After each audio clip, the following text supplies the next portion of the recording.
Hi guys, കണ്ടിട്ട് കുറേ കാലമായല്ലേ. സുഖം തന്നെ. അപ്പം ഇന്ന് ഞാൻ ഒരു സംഭവം കാണിച്ചു തരാം. ഗൈസ്, ഇത് നമ്മുടെ സെൽഫ് സസ്റ്റൈനബിൾ എക്കോളജിക്കൽ ക്യൂറിയാണ്. ഇതിൽ വെള്ളം മാറ്റത്തില്ല, പക്ഷെ നമ്മൾ വെള്ളം ആഡ് ചെയ്ത് കൊടുക്കണം. നമ്മളിത് ഉപയോഗിക്കുന്ന പൈപ്പ് ലൈൻ വാട്ടറാണ്. അപ്പം അതൊരു 3 ദിവസം റെസ്റ്റ് ചെയ്തതിന് ശേഷമാണ് നമ്മൾ ഇതിനകത്ത് ആഡ് ചെയ്യുന്നത്. അപ്പോൾ ക്ലോറിൻ വേപ്പറൈസ് ചെയ്ത് പോകും. അപ്പം ഇന്ന് നോക്കിയപ്പോഴത്തേക്ക് പൈപ്പിൽ വെള്ളം വന്നിട്ടുണ്ട്. അപ്പം ടാങ്കിലെ വെള്ളത്തിൽ ക്ലോറിൻ ഉണ്ട്.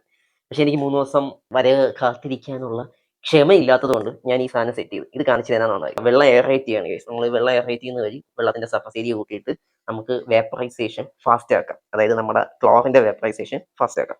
അപ്പം സാധാരണ നമുക്ക് 48 ദിവസം 48 മണിക്കൂറോ 2-3 ദിവസമൊക്കെ വേണ്ടി വരുന്ന സ്ഥാനത്ത് നമുക്കിത് കുറച്ച് മണിക്കൂറുകൾ മതിയാവും. ഇപ്പം ഞാനിതിപ്പം ഏകദേശം 6 മണിക്കൂറോളമായി ഇത് യൂസ് ചെയ്യാൻ പറ്റുന്ന ഒരു സ്ഥിതിയിലാണ് എന്നാണ് എൻ്റെ ഒരു വിശ്വാസം. പിന്നൊരു കാര്യം, നമ്മുടെ അക്യൂറേറ്റിലെ സ്റ്റോൺ ഡേയ്സിനെ കുറിച്ച് ഒരു വീഡിയോ ചെയ്യുമെന്ന് ചോദിച്ചിട്ടുണ്ടായിരുന്നു. ഞാനത് ചെയ്തു, പോസ്റ്റ് ചെയ്തു. പക്ഷേ അത് ആർക്കും റെക്കമെൻഡേഷൻ ഒന്നും വന്നില്ല എന്നൊക്കെ പറഞ്ഞ് ഞാനൊരു സാധനം കിട്ടും.